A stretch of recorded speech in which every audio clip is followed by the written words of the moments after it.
Fala aí, vestibulando, professor Rodrigo aqui para mais um vídeo desse canal. Dessa vez, para a gente poder fazer uma revisão para a prova do Enem. Você que vai prestar a prova do Enem esse final de semana. Preparei uma revisão com bastante carinho aí para te ajudar. E nesse vídeo temos 3 questões para revisarmos os principais conceitos de cinemática. Bora lá então para a resolução? Logo após a vinheta.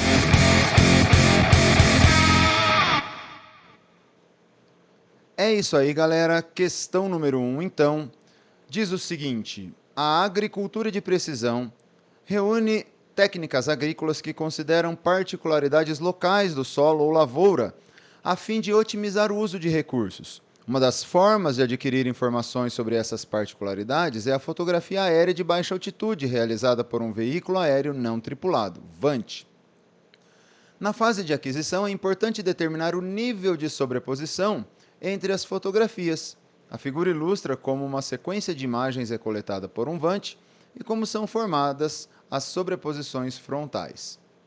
O operador do VANT recebe uma encomenda na qual as imagens devem ter uma sobreposição frontal de 20%.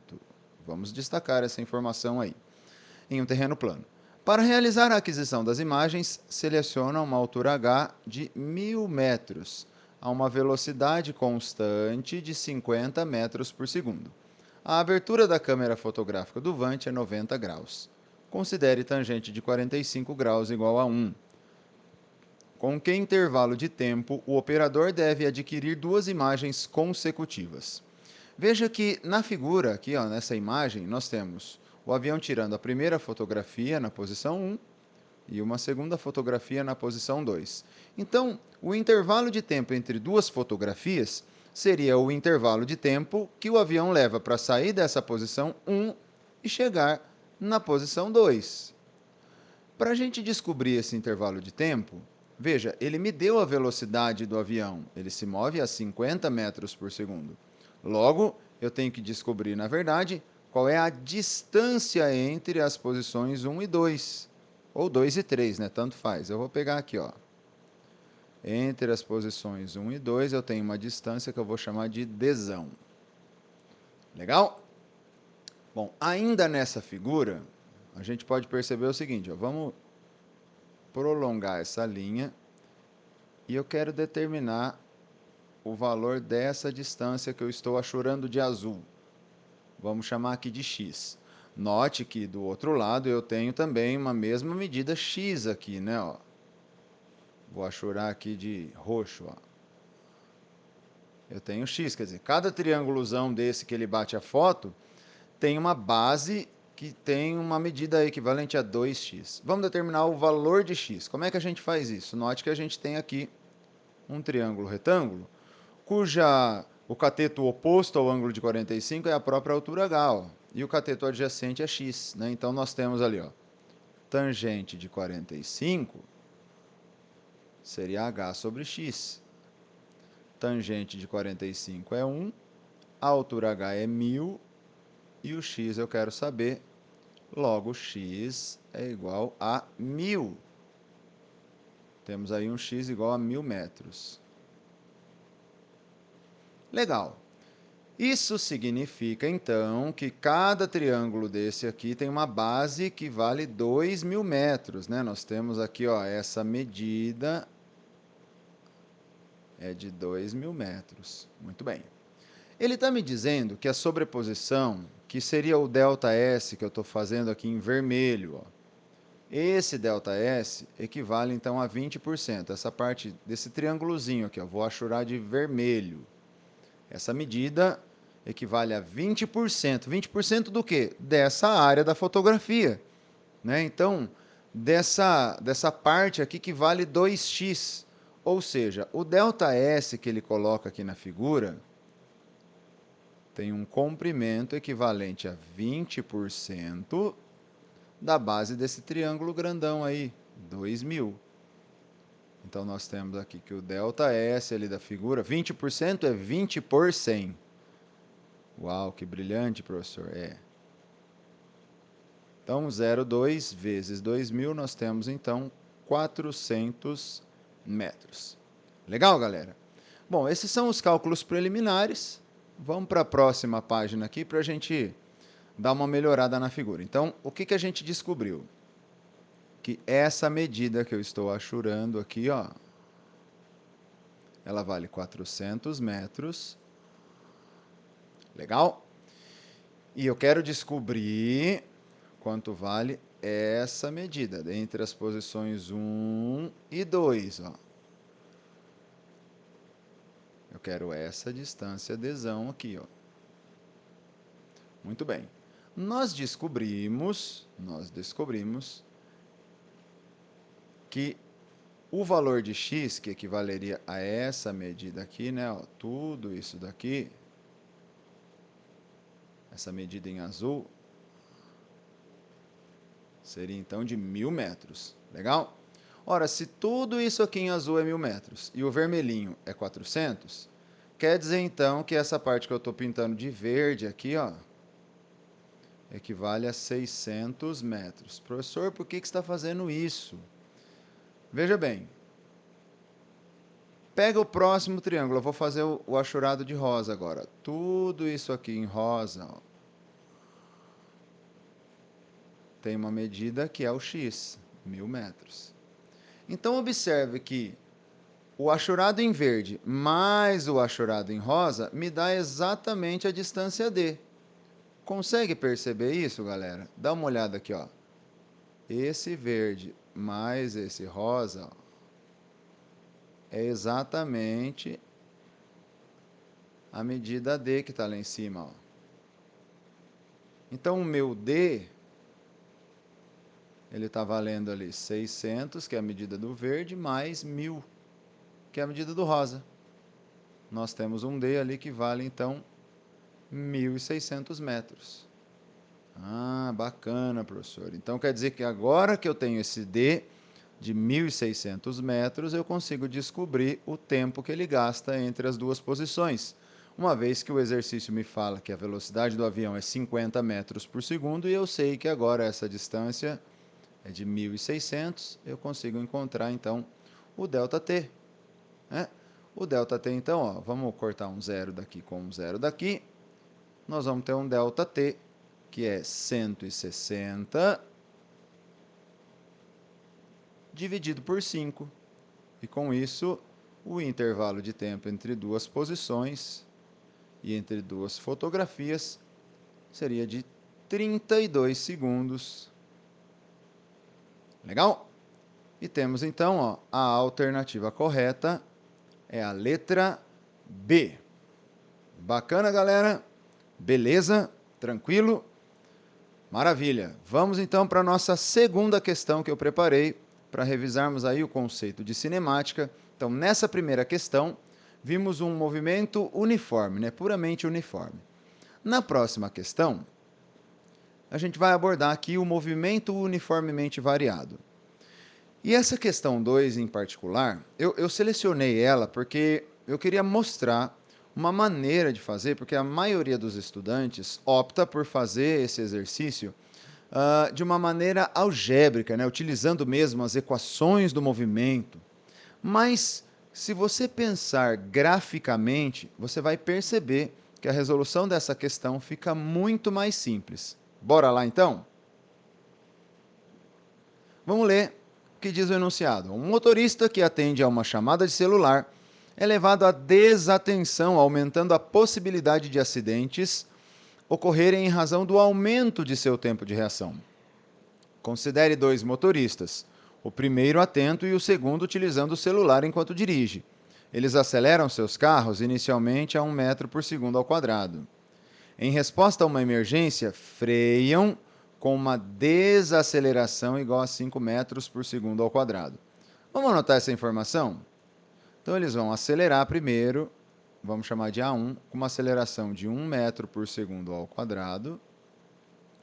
E depois vão frear com uma desaceleração de 5, ou seja, uma aceleração escalar de menos 5 metros por segundo ao quadrado.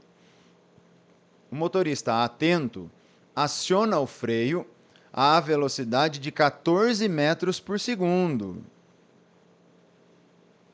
enquanto o desatento, em situação análoga, leva 1 segundo a mais para iniciar a frenagem.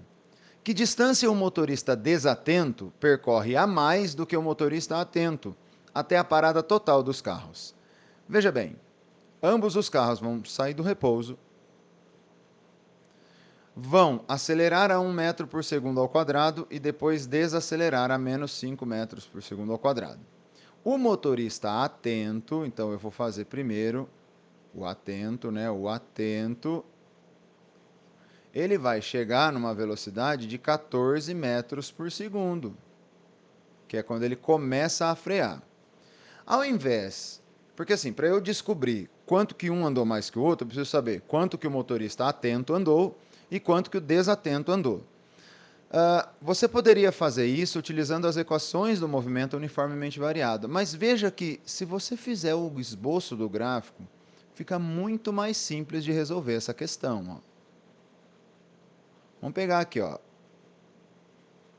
gráfico de velocidade em função do tempo. Primeiramente, para o motorista atento.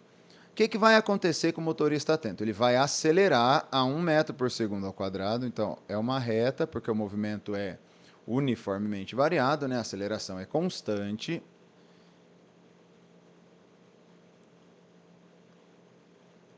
Ele vai acelerar até ele atingir os 14 metros por segundo. Depois ele vai frear e vai parar. Faz de conta que isso aí é uma reta, né, galera? Bom, e vai parar aqui. Veja, quanto tempo ele leva para sair do repouso e chegar a 14 metros por segundo? V0 mais AT, ó, velocidade final é 14. Ele partiu do repouso com uma aceleração de 1. E claro, né, nós temos um tempo de 14 segundos. Bacana. Isso é lógico, né? 1 metro por segundo ao quadrado vai ser 14, 14. E na frenagem? Quanto que ele vai demorar? Veja que para ele frear, ele está freando a menos 5, né? Então, eu vou fazer a mesma coisa. Só que agora a velocidade final é 0 e a inicial é 14. Com uma desaceleração, né? Menos 5. Vamos chamar aquele tempo ali de T1, ó. E aqui eu vou chamar de T2. Passo o menos 5 para lá, vai ficar mais. Fica 5t quadrado igual a 14. T2 é 14 dividido por 5, vai dar 2,8. Muito bem. Então, ele demora 2,8 segundos para frear no trecho 2. Como eu vou começar a contagem do 14, é 14 mais 2,8, ele vai até o 16,8 segundos. Esse é o gráfico. Professor, mas para que você fez o gráfico? Porque quando nós temos um gráfico de velocidade em função do tempo, a gente aprende na escola, né, ó, que a área desse gráfico, a área desse triângulo, me dá o deslocamento. Então, eu consigo encontrar o deslocamento do motorista atento. Vamos fazer isso? Ó? Vamos chamar de ΔS A. ΔS do motorista atento. Base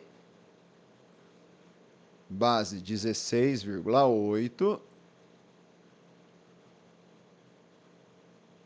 vezes a altura 14, tudo isso dividido por 2. E aí, olha só, nós temos aqui 14 dividido por 2 vai dar 7. E aí nós vamos ter aí 7 vezes 16,8. 7 vezes 16,8, fazendo rapidinho aqui, 117,6. Então, isso é o que o motorista atento andou. Legal? Bom, vamos fazer a mesma coisa agora para o motorista desatento. Para o motorista desatento, o exercício fala que ele demora 1 segundo a mais para iniciar a frenagem. Então quer dizer que ao invés dele demorar 14 segundos, ele vai demorar 15 segundos para frear. E se ele vai demorar 15 segundos para frear e está acelerando igual ao primeiro, ele vai atingir uma velocidade final não de 14, mas de 15 metros por segundo. 1 segundo a mais andando com uma aceleração de 1 metro por segundo ao quadrado, ele vai atingir 15 metros por segundo. E só então ele começa então a frear. E ele freia então. E eu preciso saber quanto tempo ele demora nesse segundo trecho. V0 mais AT, né, o tempo do trecho 2. Eu tenho uma velocidade final 0, a inicial seria 15 e a desaceleração que é 5, né? Com isso nós temos lá, ó, passo menos 5 para o lado esquerdo, ele vem positivo. E o T2, então, é de 3 segundos. Mas são 3 segundos a partir do 15, então ele vai frear totalmente no instante 18. E aí eu vou calcular essa área, né, desse triângulo aqui. Calculo a área desse triângulo aqui agora. Maravilha, vamos fazer, ó. Esse é o deslocamento do motorista desatento. Então eu tenho lá base 18 vezes a altura dividido por 2, área do triângulo, né, galera? O deslocamento do motorista desatento, então, pega ali, ó, 18 dividido por 2 vai dar 9, 9 vezes 15. 9 vezes 5, 45, vai 4, 9 vezes 1, 9, com 4, 13. 135 metros. A pergunta foi, quanto o motorista desatento andou a mais do que o motorista atento? Lembra? O motorista atento tinha andado 117,6. O desatento, 135. Logo, essa distância que ele está querendo vai ser o deslocamento do desatento menos o deslocamento do motorista atento. Temos, então, 135 menos 117,6. E é isso, né, galera? 135 menos 117,6, eu tenho uma distância de 17,4 metros. Maravilha, galera? Dando, então, aí a alternativa, vamos lá, 17,4, alternativa E. Beleza, galera? É isso aí. Revisamos então na primeira questão o conceito de movimento uniforme, agora movimento uniformemente variado. E na nossa última questão aqui, então, de cinemática, eu preparei uma questão de movimento circular e uniforme, mais precisamente, a transmissão do movimento circular. Bora lá então, ó. Última questão para revisarmos os conceitos de cinemática. Para serrar ossos e carnes congeladas, um açougueiro utiliza uma serra de fita que possui 3 polias e um motor. O equipamento pode ser montado de 2 formas diferentes, P e Q. Por questão de segurança, é necessário que a serra possua a menor velocidade linear. Então, é isso que eu quero, que a serra tenha o menor V. Por qual montagem o açougueiro deve optar e qual a justificativa desta opção? Olha só, galera. Vamos analisar o que está acontecendo aqui, ó. O motor, que é a polia 1, está ligado aqui na montagem P.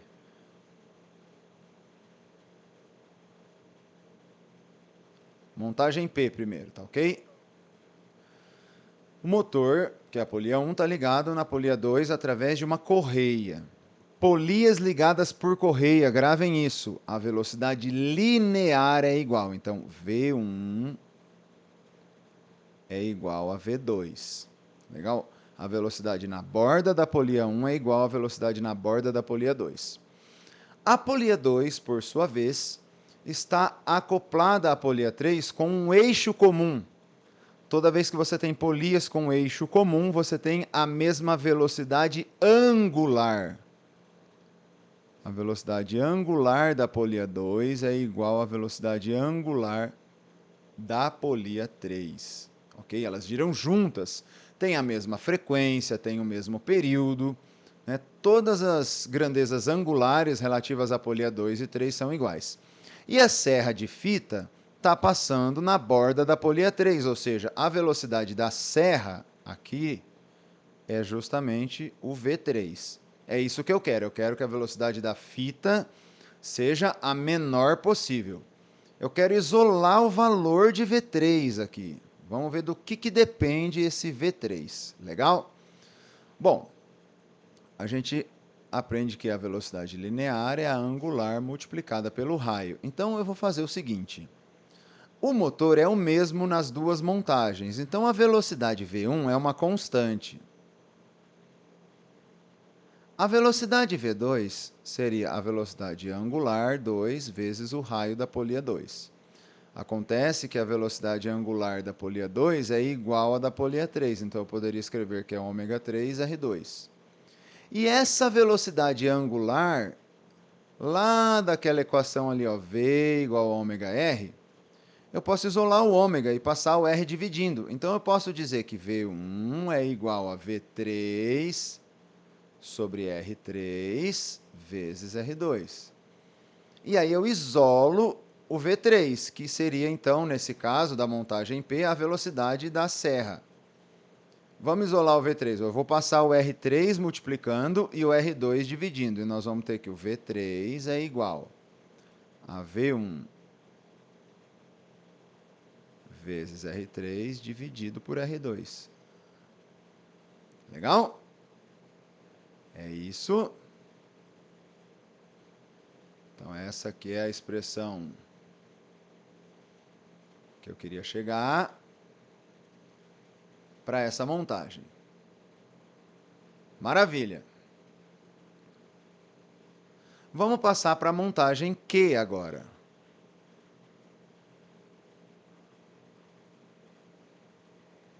Na montagem Q, o motor ele está ligado pela correia na polia 3. Então, na verdade, agora eu tenho o V1 igual a V3, não mais igual a V2.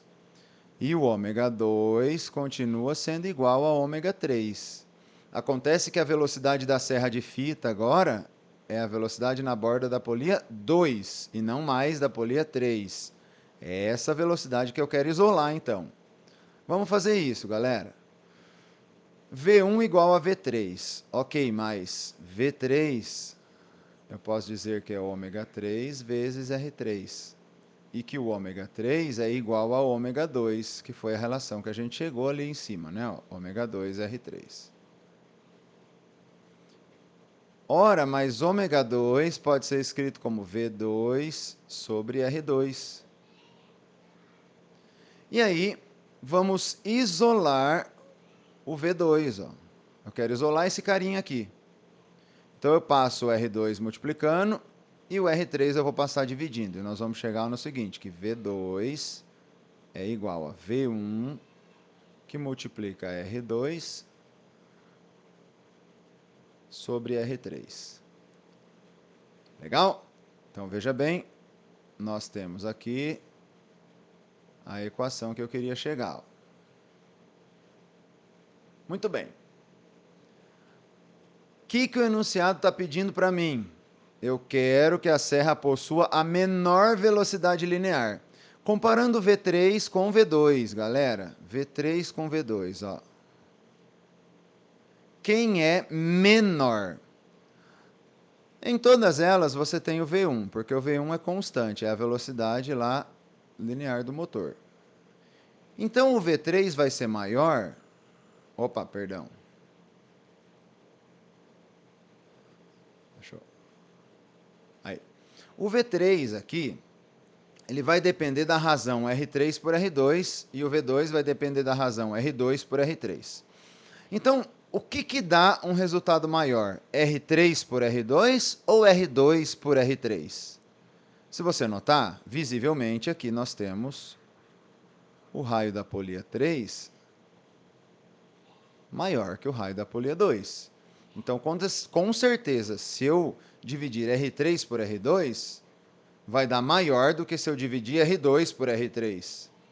Então, essa relação R3 por R2, sendo maior, vai fazer com que a velocidade da fita seja maior.